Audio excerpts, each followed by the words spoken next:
여러분 어린 시절이나 혹은 뭐 성인이 된 후에라도 혹시 신데렐라라는 명작 동화를 보셨습니까? 뭐 안 보셨다고 해도 대략 그 신데렐라의 이야기에 대해서는 여러분이 아실 줄 믿습니다. 우리가 알고 있는 이야기지만은 신데렐라는 어렸을 때 어머니가 돌아가시고 없었습니다. 그러자 아버지가 재혼을 해서 계모가 들어왔는데, 계모만 들어온 것이 아니라 계모와 함께 이복 언니도 아닌 계모가 데려온 언니들이 또 둘이나 있었죠. 그래서 신데렐라는 그때부터, 계모가 들어오면서부터 그 인생의 고난이 시작됩니다. 이 계모 밑에서 온갖 구박을 받으며 가정부는 아니지만 가정부보다 더 고통스럽게 다락방에 살면서 그렇게 지내고 있었습니다. 그러던 어느 날 그 지역에서 왕자의 파티가 열린다는 소식을 듣습니다. 그런데 신데렐라는 갈 수가 없었습니다. 왜냐하면 집안에 일이 너무 많이 밀렸기 때문입니다. 그때에 요정이 나타나서 신데렐라의 일을 도와줍니다. 그래서 신데렐라는 일을 빨리 하고 그 요정의 도움으로 눈이 부시도록 아름다운 모습을 하고 왕자의 파티에 참석하게 됩니다.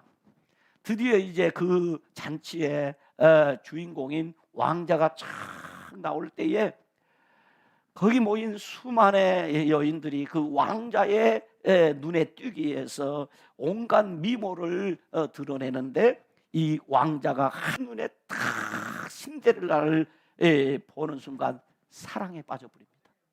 그래서 이 왕자가 신데렐라와 춤을 추며 파티를 즐기는데, 그 파티를 즐긴 시간에 벽에 걸린 시계를 보니까 요정의 말이 기억이 난 겁니다. 자정 전에 집에 돌아오셔야 합니다 라는 그 말이 기억나서 그만 신데렐라는 급히 그 파티장을 뛰어나오다가 뭐가 벗겨지죠? 그렇죠. 무슨 신? 유리구두 한 짝이 벗겨집니다. 그런데 유리구두를 벗겨진 유리구두를 주울 시간이 없어 벗겨진 유리구두 한 짝을 벗어놓고 그냥 집으로 달려왔습니다.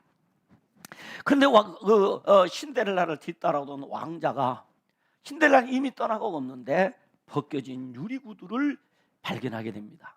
그래서 이 왕자는 이 유리구두를 가지고 신하들에게 신데렐라, 곧 이 유리구두를 신고 온 이 여인을 찾으라고 지시를 합니다. 그래서 그날 잔치에 온 사람들을 집을 참 방문하면서 이 유리구두의 주인을 찾습니다. 그래서 여자들마다 그 구두에 발을 넣어보니 어떤 여자는 크고 어떤 여자는 작고 막 하는데, 그러면 또 자기 거라고 합니다. 근데 신데렐라는 그 사실을 모르고 있는데 밑에서 이야기하는 소리를 듣고 나가려고 하니까 계모가 문을 잠궈버립니다. 그때 누가 나타나죠? 생쥐가 나타나서 그 계모의 주머니에 있는 그 열쇠를 훔쳐서 신데렐라에게 갖다 줍니다. 그래서 문을 열고 그 유리구두의 주인공을 찾는 자리에 나타나서 마침내 신데렐라가 이 유리구두의 주인공이라는 사실을 확인해서 왕자와 결혼해서 아주 행복하게 지금까지 잘 살고 있답니다. 이런 이야기가 신데렐라의 이야기죠. 이런 이야기를 들은 사람들은 누구를 망돌하고, 특별히 미혼인 아가씨들은 한 번쯤 생각하기를, 언젠가 나에게도 백마탄 왕자가 나타나서 나를 맞이해서 그 왕자와 사랑에 빠지는 꿈을 꾸고 있습니다. 백마탄 왕자는 아니라고 할지라도 정말 멋진 남자가 나에게 찾아와서 프로포즈를 하고 나를 맞아 주었으면 참 좋겠다라는 꿈을 꿉니다. 그래서 세상 말로 팔자를 고쳐보고 싶어 한다는 이야기죠. 그런데 어떤 이들은 이루어질 수 없는 꿈인데도 불구하고 그 꿈에 기대며 살아갑니다. 그러나 자신의 미래를 위한 노력은 제대로 하지 않고 그 꿈속으로 피해버리는 자들이 많이 있다는 것입니다. 그래서 콜레트 다울링이라는 사람은 그의 책에 그런 이야기를 합니다. 타인에게 의존하여 보살핌을 받고자 하는 여인들의 심리적 의존 상태를 일컬어서 신데렐라 콤플렉스라 그래요. 그런가 하면 이와 비슷하게 남성이 일시에 자신의 인생을 화려하게 변모시켜줄 여자를 기다리는 심리적 의존 상태에 있는 남성들을 가리켜서 온달 콤플렉스에 붙잡힌 사람들이라 이렇게 말합니다. 그래서 여러분 드라마나 혹은 영화를 보면 잠시나마 자신이 신데렐라나 온달이 된 것 같은 착각에 빠져들어 자기 속에 숨어있는 이 컴플렉스를 해소하려고 하는 인간의 심리를 잘 이용해서 많은 영화나 드라마가 만들어지고 있어요. 그래서 그런 영화를 보면서 대리 만족을 느끼게 됩니다. 그래서 그런 영화나 드라마가 시청률이 높고 인기가 높다는 것입니다. 그 얘기는 그만큼 많은 사람들이 이런 신데렐라 콤플렉스나 온달 콤플렉스에 걸려 있다는 증거이기도 합니다. 오늘 우리가 본문으로 택하고 있는 에스더 1, 2장의 내용은 어찌 보면 신데렐라와 같은 에스더 이야기입니다. 에스더는 부모가 포로로 잡혀와서 그 포로국에서 태어났는데 그만 부모님이 일찍 돌아가셨습니다. 그 부모가 없이 지금 포로국에서 자란 소녀입니다. 신분이 낮고 천한 자입니다. 그리고 혈통도 다릅니다. 그런데 왕후 간택 후보로 나가 왕의 사랑과 은총을 입어 왕후가 되었다는 성경판 신데렐라 이야기입니다. 그러나 본문은 신데렐라 콤플렉스 심리를 말하는 것이 아니라 오히려 신데렐라 콤플렉스에 사로잡혀 있는 사람들에게 성경적 인생관을 갖도록 도와주는 내용이 이 에스더서의 내용이라는 것입니다. 그렇습니다. 에스더는 동화나 드라마에서 나오는 신데렐라가 아니라 성경적 인생관을 갖도록 도와주는 진정한 성경적 신데렐라라는 이야기입니다. 오늘 이 말씀을 나누는 저와 여러분 모두가 성경적 온달이 되고 성경적 신데렐라가 되기를 바랍니다. 그래서 오늘 저는 이 본문 에스더 1, 2장 말씀을 중심으로 왕의 사랑과 은총을 입은 여인이라는 제목으로 함께 말씀을 나누기를 원합니다. 첫째, 세속사 속에 하나님의 섭리하심이 있습니다. 세속사 속에 하나님의 섭리하심이 있다. 여러분 이런 말 자주 들었죠? 왜냐하면 제가 자주 했으니까. 세속사의 중심은 무엇이다? 구속사이다. 세속사의 중심은 구속사이다 라는 말. 그러니까 에스더 1장 1절은 세속사의 이야기로 시작이 됩니다. 그러나 세속사 속에 하나님의 구원 역사가 있다는 것입니다. 그러므로 세속사 속에 하나님의 섭리하심이 있는 것입니다. 왜냐하면 세속사 속에 하나님의 구원 역사가 진행되고 있기 때문에 이 구원 역사를 위하여 하나님께서 이 세속사 속에 바로 하나님의 섭리하심이 있다 이 말입니다. 본문 1장 1절에 보면 이 일은 아수르 왕 때에 있었던 일이라 이렇게 기록을 하고 있습니다. 여기서 아수르 왕은 BC 486년에서 464년까지 통치했던 페르시아의 제4대 왕으로 다리오와 고레스의 딸 아토사 사이에 태어난, 여러분 역사라는 책에 보면 이 기록이 나오고 요세푸스라는 책을 보면 이 나오는데 이 사람의 세속의 이름은 크세르크세스입니다. 그러니까 이 크세르크세스라는 사람이 오늘 성경에 나오는 아수에로 왕입니다. 이 사람이 동일 인물입니다. 여기서 우리가 잠깐 이 본문을 이해하는데 좀 도움을 얻기 위해서 이스라엘 역사를 간단하게 요약 정리하면 이렇습니다.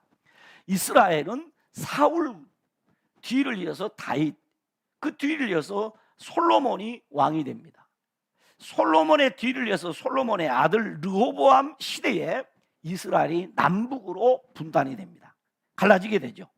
그래서 북쪽 이스라엘은 BC 722년 호세아 왕 시대에 아수르의 살만 에셀 왕의 침략으로 멸망합니다.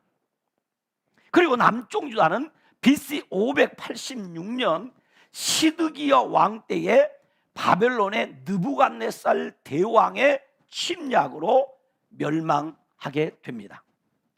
이에 대하여서 에레미야 선지자는 예언을 하기를 이 민족은 70년 동안 바벨론의 왕을 섬기리라 라고 합니다. 그리고 70년이 끝나면 곧 바벨론에서 70년이 차면 이곳으로 돌아오게 하리라 라고 했습니다.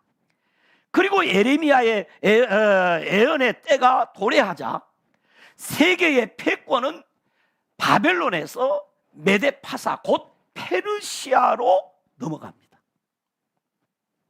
그런데 아수르와 바벨론과 페르시아는 당시 세계 패권 국가로 한 시대를 풍미했는데 그들의 정책은 각기 달랐습니다. 아수르 제국은 점령국들을 아수르 지역으로 집단 이주시켜 뿔뿔이 흩음으로 북쪽 이스라엘 민족을 혼혈적으로 만들어버립니다. 그래서 생긴 이름이 사마리아인입니다. 그래서 이스라엘 땅에 사는 사람들을 그 아수르국에서 지정하는 어느 땅으로 옮겨서 거기서 막 섞여 살도록 한 거죠. 그래서 민족의 단일성을 무너뜨리는 정책을 쓴 것입니다. 이것이 아수르의 정책이었습니다. 그런가 하면 바벨론 제국은 점령국 백성들을 바벨론 포로로 잡아가는 강압 정책을 썼습니다. 그런가 하면 페르시아 제국은 포로들을 고국으로 돌려보내는 인도주의적인 온건한 정책을 펼치게 됩니다. 그래서 예레미야 선지자의 예언대로 BC 605년 유다 왕 여호야김 시대에 유다 백성이 포로로 잡혀간 지 68년이 되었을 때에 하나님께서 페르시아의 고레스 왕의 마음을 감동시키셔서 유다인들을 수르바벨의 인도로 예루살렘으로 돌아가 성전 재건을 하도록 명령을 합니다. 그때의 성전 재건에 필요한 모든 물품과 건축 자재와 그리고 성전에 사용할 그 바벨론의 느부갓네살 대왕이 뺏어왔던 성전 기명들까지 모두 그들의 손에 들려주며 돌아가서 예루살렘 성전을 재건하도록 한 것입니다. 여기 중요한 의미가 있습니다. 예루살렘 성전 재건을 한다는 이야기는 가서 너희 민족을 다시 재건하라는 것입니다. 그런데 민족을 재건하려고 하면 먼저 국방을 재건해야 이 나라가 재건이 되는 건데 사실 국방보다 중요한 것이 무엇이냐면 예배입니다. 그래서 성전을 재건하라. 제가 자주 말씀드리죠. 예배가 회복되어야 신앙이 회복된다. 신앙이 회복되어야 인생이 회복되는 것이다. 믿기를 축원합니다. 그래서 예배가 중요한 것입니다. 그러나 이 성전을 재건하는 일은 몹시 어려운 일이었죠. 그리고 두 번째로 성전 재건이 중단되어서 이 1차 포로 귀환 자들이 결국 성전 재건을 못하고 있습니다. 그래서 이제 BC 457년에 에스라의 인도로 2차 포로 귀환을 하여 성전 재건을 완성하게 됩니다. 그리고 BC 444년에 느헤미야의 인도로 3차 귀환을 하여 52일 만에 성벽 재건을 하게 됩니다. 이것이 이스라엘 역사예요. 지금 엄청난 성경의 그 양을 좀 요약해서 간단히 지금 정리했습니다. 그러므로 이 에스더서의 이야기는 언제 때 이야기냐면 1차 포로 귀환 후 50년이 지났을 때 얘기입니다. 그러니까 갈대아 그때에 이 갈대아 지역에 흩어져 살던 유다인들이 경험한 그 내용이 에스더서에 기록된 내용이다, 그 말이에요. 자, 그리고 오늘 우리가 본문으로 택한 에스더 1장과 2장은 또 배경이 다릅니다. 에스더 1장의 사건은 페르시아의 4대 왕 아하수르 왕이 왕위에 즉위한 지 3년이 되었을 때의 일로서 그의 부왕이 그리스 연합군, 이 그리스 연합군이 나중에 이제 이 페르시아를 점령함으로 말미암아 헬라 제국을 건설합니다. 이게 얼마나 굉장히 중요한 전쟁이죠. 이 그리스 연합군과의 두 번의 전쟁을 하는데 그만 이 두 번의 전쟁에서 패전을 합니다. 말도 안 되는 이유로 전쟁이죠. 그 전쟁 이야기는 제가 지금 다루지는 않겠습니다. 그래서 이 아하수르의 왕은 아버지가 지금 그리스 연합군과의 전쟁에서 패전한 것이 참 세계 강국으로서의 치욕이란 말이에요. 그래서 왕위에 오르자마자 전쟁 준비를 쫙 합니다. 그래서 BC 480년에 역사상 가장 많은 병사인 70만 명을 이끌고 나가서 세 번째 전쟁을 합니다. 그런데 세 번째 전쟁에서 이 아하수르 왕이 패전합니다. 그리고 돌아왔습니다. 그런데 이 아하수르 왕은 전쟁에 나가기 전에 이 나라의 그 부안과 위험이 혁혁함을 백성들에게 알리고 싶었습니다. 그래서 6개월 동안 잔치를 합니다. 그 자신이 다스리는 나라의 국력을 자랑하고 왕권을 과시하여 신하들의 충성심을 고취시키기 위해서 잔치를 베풀었던 것입니다. 그런데 그 잔치 기간이 자그마치 6개월입니다. 그런데 여러분 에스더 1장을 자세히 읽어보면 이 에스더서 기자는 6개월 동안 열린 본 잔치보다는 긴 잔치 준비에 고생한 수산성 사람들을 위해서 7일 동안 열린 뒤풀이 잔치에 우리의 관심을 집중하도록 하고 있는 것을 알 수 있습니다. 그래서 1장 10절에 보면 이렇게 기록합니다. 제7일에 왕이 주흥이 일어나서 라는 말로 시작입니다. 여기서 주흥이 일어났다는 말은 술로 인해서 기분이 좋아졌다 또는 술에 취했다라는 뜻입니다. 그러니까 아하수르 왕이 우리말로 술에 취했다.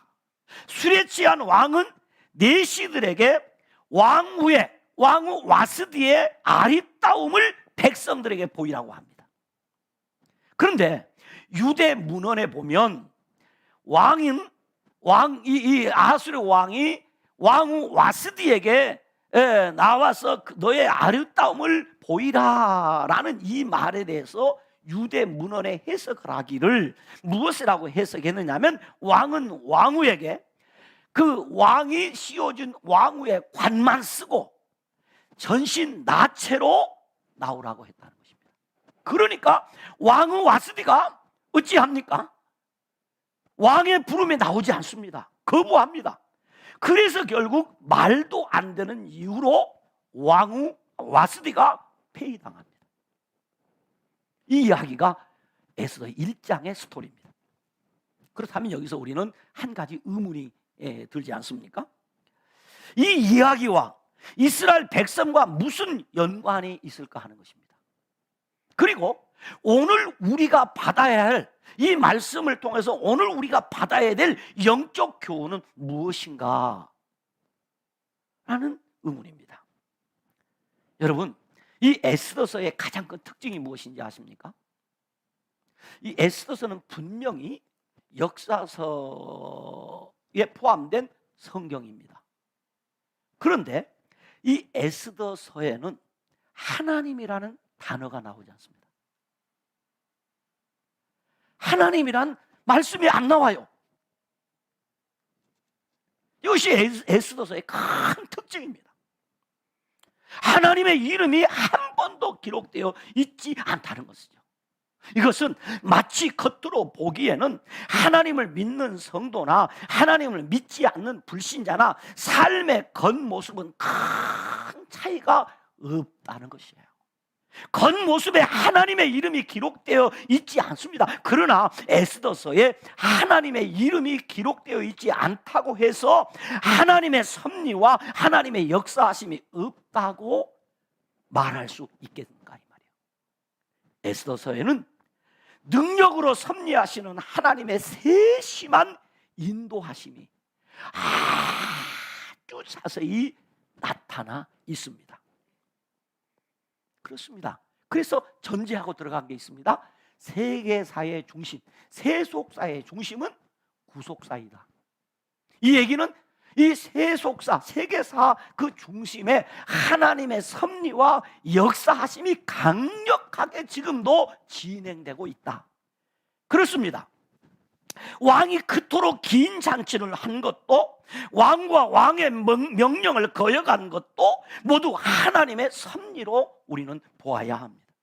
그러므로 때로 우리의 인생사에서도 도저히 나의 지성과 감성으로 받아들일 수도 없고 이해할 수 없는 사건 속에 하나님의 섭리가 숨어 있음을 우리는 알아야 합니다. 하나님의 섭리가 있다. 하나님의 섭리가 있다. 결국 우리의 인생은 하나님의 섭리에 따라 지금 진행이 되고 있습니다. 그러므로 우리는 모든 일을 하나님의 섭리로 바라보아야 하고 하나님의 섭리로 해석해야 합니다. 두 번째, 그러면 하나님의 섭리는 하나님의 뜻을 따르는 자에게 나타난다는 것입니다. 하나님의 섭리는 하나님의 뜻을 따르는 사람에게 나타납니다. 그 후에라는 말로 시작되는 에스더 2장은 BC 480년에 있었던 그리스 연합군과의 4년에 걸친 3차 전쟁에서 패전한 후 일어난 사건에 대한 기록입니다.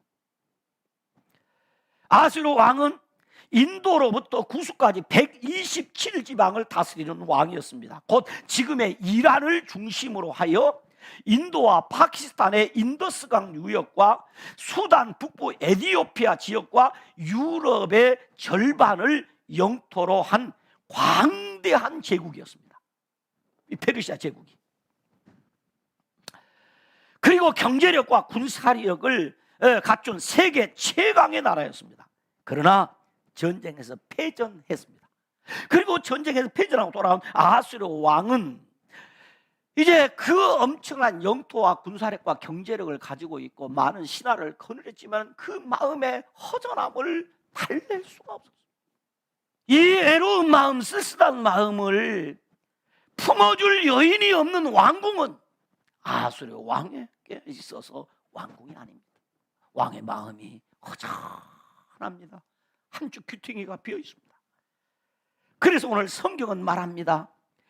아하수르 왕이 노가 그쯤에 와스디와 그가 행한 일과 그에 대하여 내린 조서를 생각하거늘. 여기 생각하거늘이라는 말은 기억하다, 고려하다라는 뜻과 함께 후회하다, 후회하고 있습니다. 내가 왜 대도 않은 일로 왕후를 폐위시켰을까? 왕후에 그렇게 모욕적인 요청을 하고 그 모욕적인 요청을 받아들이지 않은 게 오히려 왕후의 품위를 지키는 것입니다. 그렇지 않습니까? 만약에 왕후가 왕의 요청을 받아들여서 전라의 모습으로 그 신하들 앞에서 나왔다면 어떻게 되겠습니까?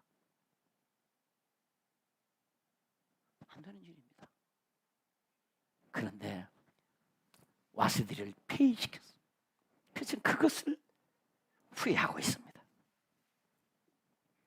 그 모습을 본 왕의 측근 신하들이 왕에게 제안을 하기를 전국 각 지방 관리들에게 명령해서 왕이 다스리는 이 나라의 전국에 있는 모든 아리따운 처녀들을 구하여서 왕으로 세우자고 왕에게 제안을 합니다.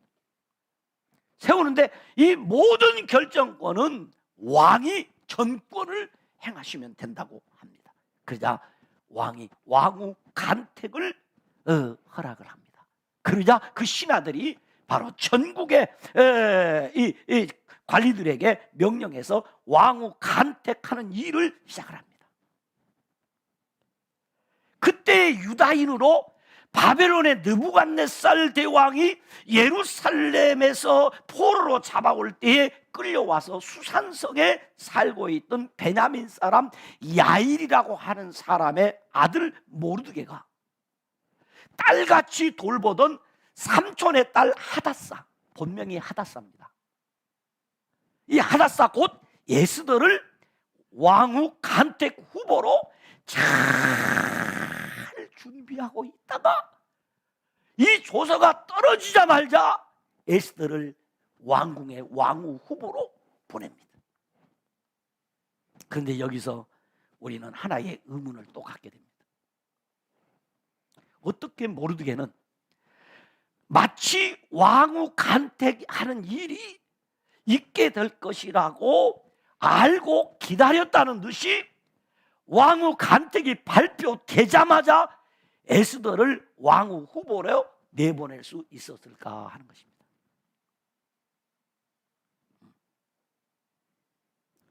왜냐하면 유다인은 소수민족입니다.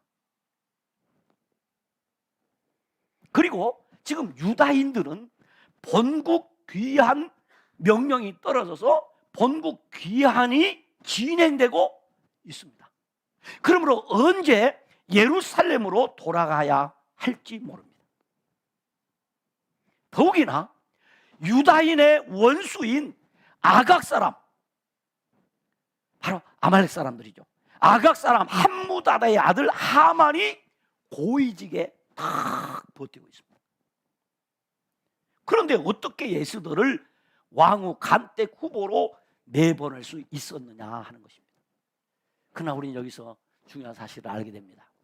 모르드게는 하나님의 뜻을 알고 있었기에 이때를 기다리며 삼촌의 딸 에스더를 딸처럼 돌보며 이 에스더를 교육하여 왕후 간택 후보로 준비하고 있었다는 것입니다.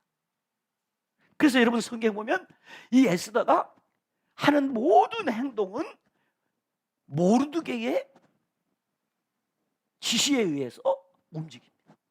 잘 준비했습니다. 모르드게는.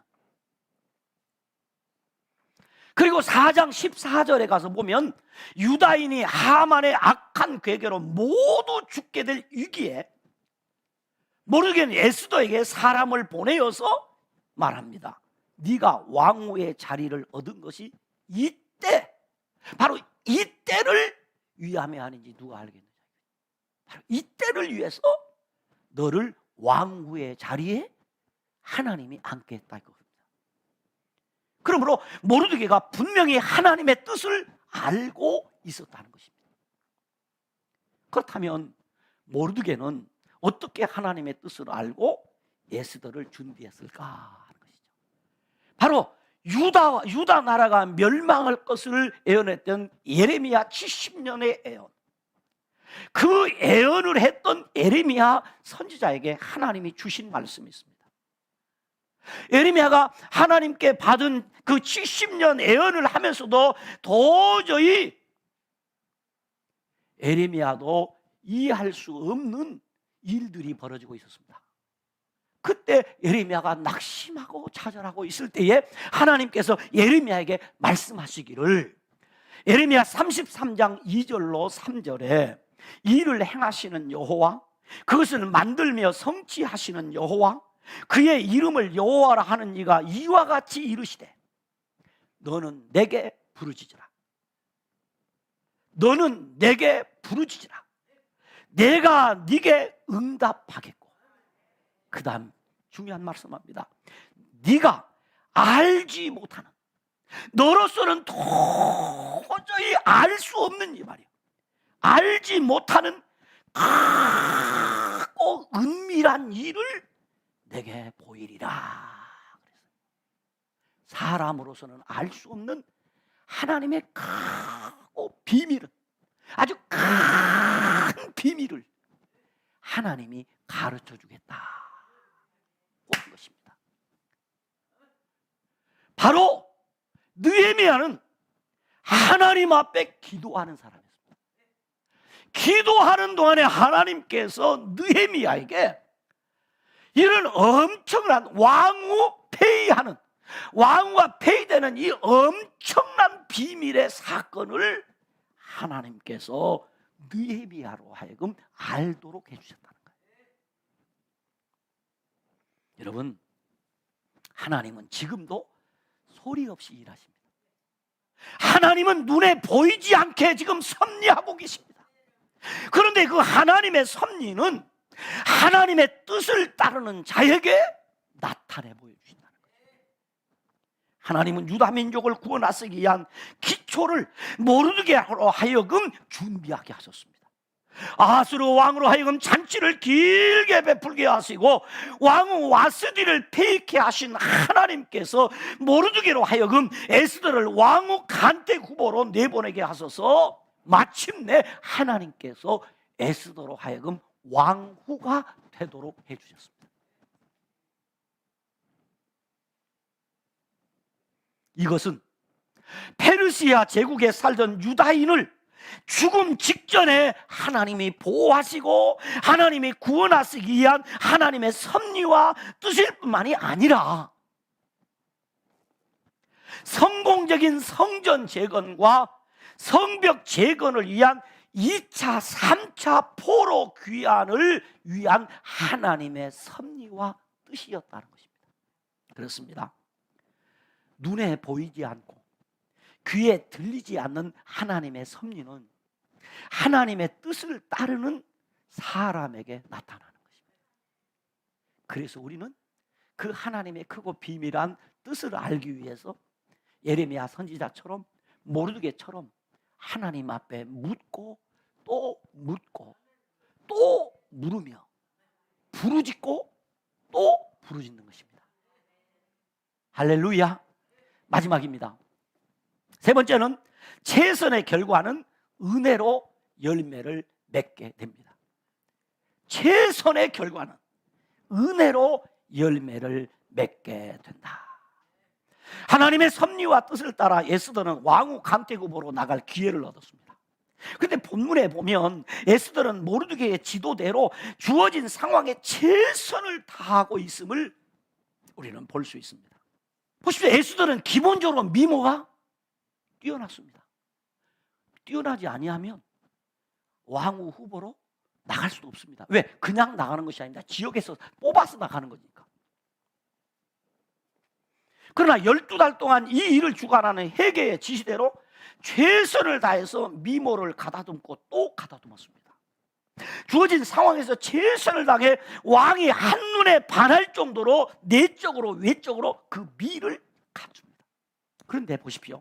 2장 9절에 보면 헤게가 이 처녀를 좋게 보고 은혜를 베풀어 에스더와 그 궁녀들을 후궁 아름다운 처소로 옮기더라 그랬어요. 헤게가 이 궁녀들을 관리하는 이 사람이 에스더를 보고 어떻게 좋게 봤어.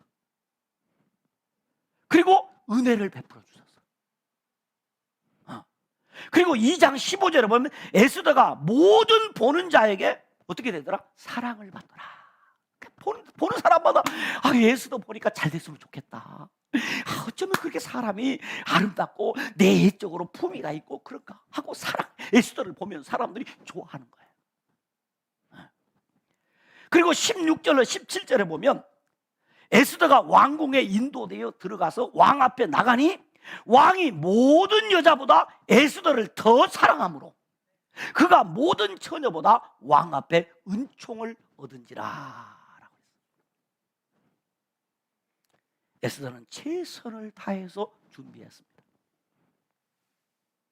그리고 하나님께서 모든 일을 주관하는 해결하는 사람을 비롯해서 관계된 모든 사람에게 사랑을 받도록 그렇게 해주셨어요. 마침내 아수르 왕에게로 인도되어 왕에 나갔는데 왕의 사랑과 은총을 입었어요. 그래서 마침내 왕후가 되게 해주셨어요. 에스더가 받은 이 사랑과 은총은 사람을 통해서 나타난 하나님의 사랑이요 하나님의 은총입니다. 잠언 3장 3절로 4절에 보면 인자와 진리가 내게서 떠나지 말게 하고 그것을 내 목에 매며 내 마음판에 새기라. 그리하면 네가 하나님과 사람 앞에서 은총과 기중이 여김을 받으리라 그랬어요. 사무엘상 2장 26절에 보면 하나님 앞에서 자라는 사무엘이 여호와와 사람들에게 은총을 더욱 받더라. 그리고 누가복음 2장 52절에 보면 예수는 지혜와 키가 자라가며 하나님과 사람에게 더욱 사랑스러워 가시더라 라고 했어요. 요세푸스 사기에 보면요, 당시 왕후 후보로 전국에서 뽑혀온 아리따운 처녀가 몇 명이었냐? 400여 명이었다. 그러니까 적어도 몇 대 1을 뚫었다? 400대 1을 뚫어야 돼요. 근데 이것은 오롯이 누구만이 판단하냐면 왕이 하룻밤 이 여인과 지내면서 결론을 내는 거예요. 그러니 된다는 것은 불가능한 일이에요. 그러므로 그 중에서 에스더가 뽑힌다는 것은 불가능한 일이에요. 그러나 에스더와 모르드게는 최선을 다했습니다. 그리고 하나님께서 은혜를 베풀어 주신 것입니다. 그렇습니다. 최선의 결과는 은혜로 열매를 맺게 되는 것입니다.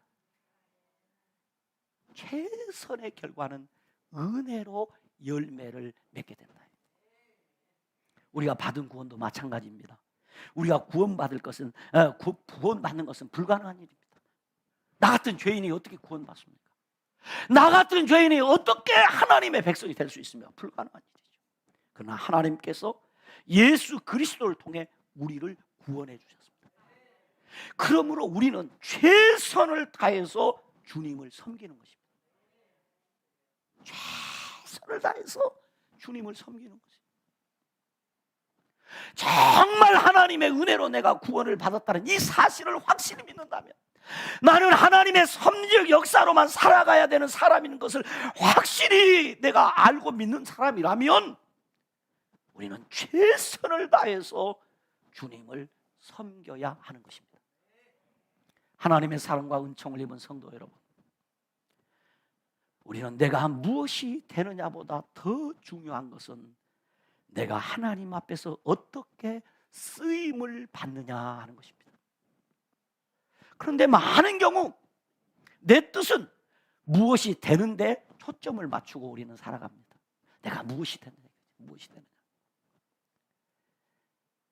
그러나 하나님의 뜻은 무엇이 되느냐보다 중요한 것은 무엇을 하느냐.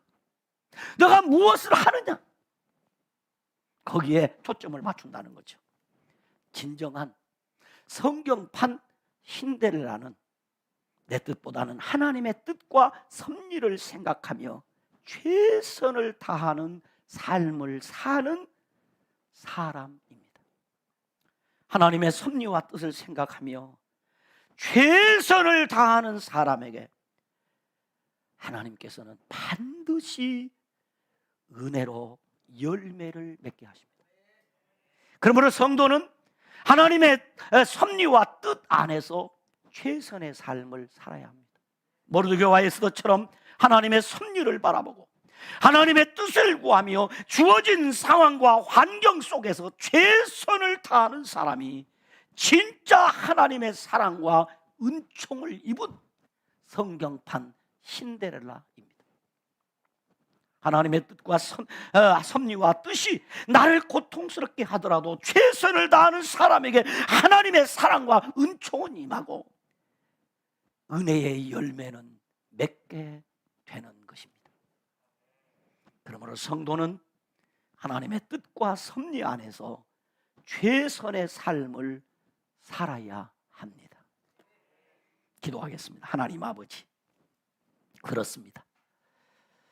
아무리 생각해 보아도 하나님의 섭리와 뜻이라는 이 명제가 아니고는 우리 인생의 해답이 나오지 않습니다. 깨달을 수가 없습니다. 찾을 수가 없습니다.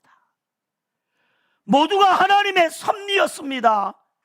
하나님의 섭리적 뜻이었습니다. 그러므로 이제 하나님 앞에 중심을 다하여 최선의 삶을 살기를 원합니다. 전심전력 다하여 기도하며 살기를 원합니다. 말씀을 쫓아 살기를 원합니다.